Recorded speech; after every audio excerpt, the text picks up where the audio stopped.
Part 4 of When a Restless Man Was After You to Take Revenge, but then you became his love. Author point of view. Flashback 6 months ago. John, lime. I brought chocolates.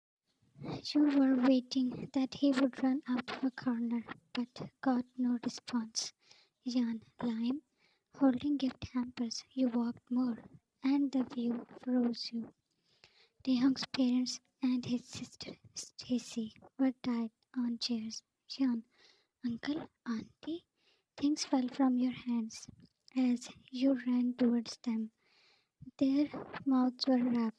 You tried to untie them, but then you were pulled back up to your feet. John, what's so hurried here?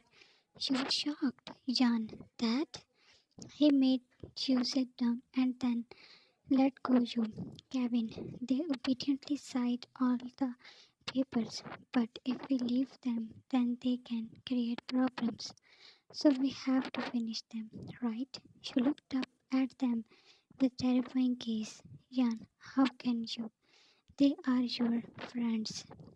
Jan, you screamed when he, the father. Jan, uncle.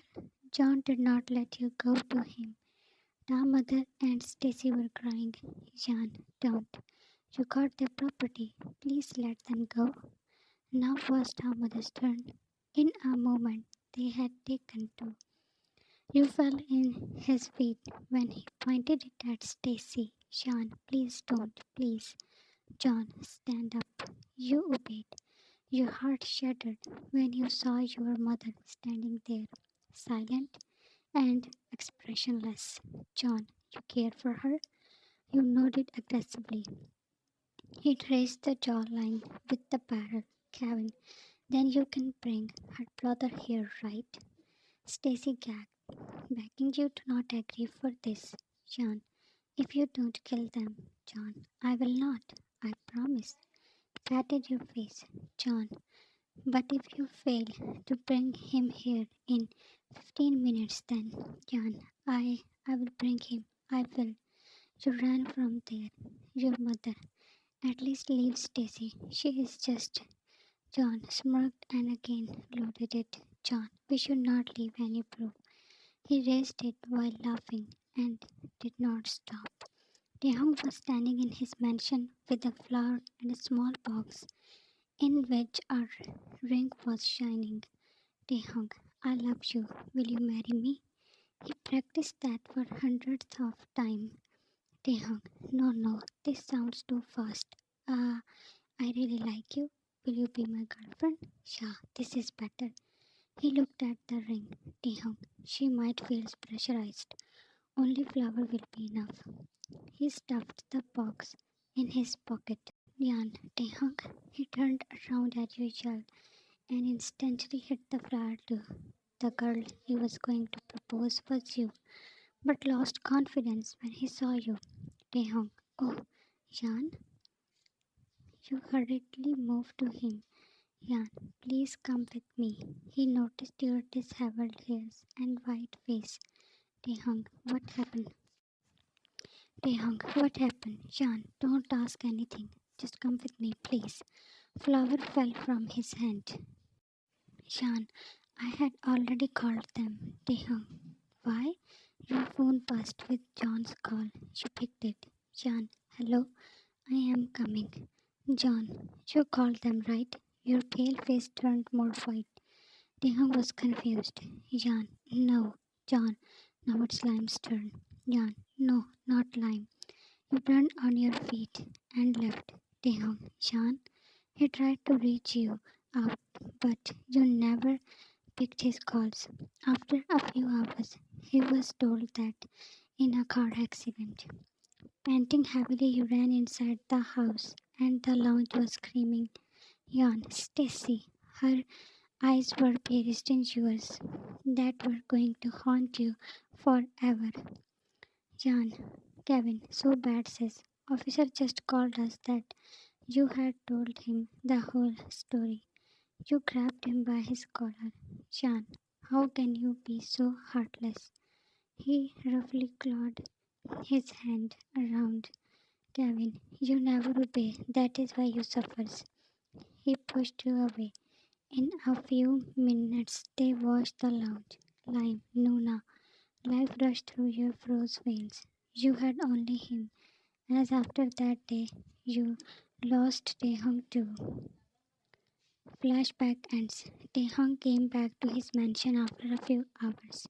Chloe was anxiously waiting for him. Tehong, bring me a glass of water. Chloe, she stopped yelling. For how long will you keep her there? Tehong, you went there? She shook her head as he asked angrily. Tehong, water. Chloe, yeah, but she is very fragile. You should. His glare shut her mouth. Tehong, she brought water.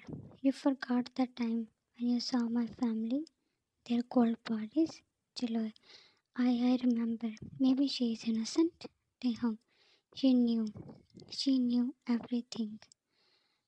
Not taking even a sip, he had smashed the glass on the wall. Tehong, she came to take me there. She was with them in every plan. Her so called brother Gavin accepted it. She was more than shocked. You had bruised your wrist for getting free. John, please help. You yelled with parched throat.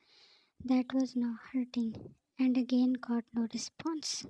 Staring in darkness, you were screaming for help. But then you gave up. Tehong was back after 5 hours. Tehong missed me. He stopped near you. Your head was falling on one side. Tehong, oh, were you cry? Tears were dried on your cheeks. Holding your face, he patted it and panicked when he realized that you were unconscious. Tehong, Yan, hey. He hurriedly removed the bounds. Your wrist twisted, an unknown guilt in him. Tehong, Yan, yeah. Chloe also ran in. Chloe, I told you she. Tehong, called the doctor. He lifted you carefully and took you to room. Doctor was again passing him judging looks. Tehong, I had no idea that she has any such phobia.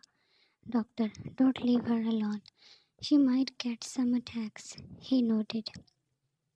Chloe went to make dinner and he stayed with you. You let out a cry and he moved to you. Tehong Shan, he softly called you. Your eyelids were moving and body was shaking. He placed his hand at your forehead and other one held your hand. Shan, let go. It's dark. Guilt spread on his face. Tehong Shan, open your eyes. He sat down closer when your arms unfolded. He was expecting you to push him away, but you kept staring at him. Unintentionally, his hand was caressing your cheek. The gesture was coming to you. Tehang, are you okay? His voice snatched you into reality, and latest events replayed in your head. Tehang, Jan. You jerked off his hand and sat up. Jan, how dared you to touch me? Your voice was hoarse, and flames burning in your eyes. Jan, back off. You heartless man. You hated that your eyes were teary. He did not move. Jan, it was dark, but you did not come back. I was yelling. He had no plans of showing that he was guilty. Jan, just because I saw you in that room, you threw me in that basement. You pushed him but could not even budge him. Jan, and why this now? Damn, Jan, you were undoing the bandage on your wrist. He had to forcibly grab your arms as you turned wild. Damn, stop, Jan. Your wrists are bruised. Jan, why? Because you tapped me. Do you know how it feels? No, you don't know. He let you leave the bed, moving to a table. You came back with a small knife. Jan, let me tell you. He was expecting you to be begging for not leaving you in that basement again, but you, the young girl, you grabbed his arm. You were the one who gasped when you made a small cut on his wrist while he was staring at your face. Jean, you should have stopped me.